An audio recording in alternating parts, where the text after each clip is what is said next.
كل اللي انت عايزاه اطلبيه. اي حاجه اي حاجه. عيب بقى، ما قلت لك انا عازمك يا ماما. خلاص ماشي، يلا اطلب الحساب بقى خلينا نمشي. سيبك، كل ده امره سهل، المهم انت مبسوطه. يا ابني حد يلاقي الدلع دي وما يبقاش مبسوط؟ اطلب الحساب بقى خلينا نمشي. المهم عايزه حاجه تاني ولا كفايه؟ لا الحمد لله انا شبعت. فكري فكرت يا ماما، فكري. فكرت. طيب لو سمحت الحساب. الحساب 1000 جنيه بس يا فندم.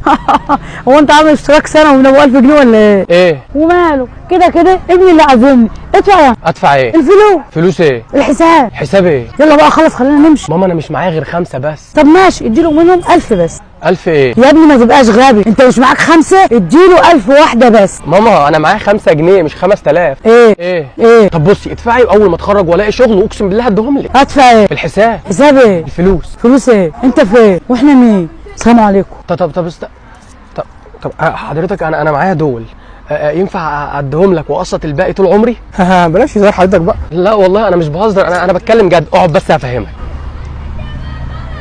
دي امي وهي مريضه نفسيا، وانا كنت جايبها هنا عشان افرحها، وطلبت حاجات كتير وانا ما رضيتش اكسفها، وما الصراحه معيش فلوس هدفع. طب بس خلاص الحساب عندنا وما تزعلش نفسك. لا انا ما اقبلش على نفسي حد غريب يدفع لي. يا عم احنا اخوات. طب اذا كان كده انا هجيب حبيبتي كمان افرحها بكره، هي كمان اصلا مريضه عقليا يا عيني. كلموني على الانستا برد على الكل.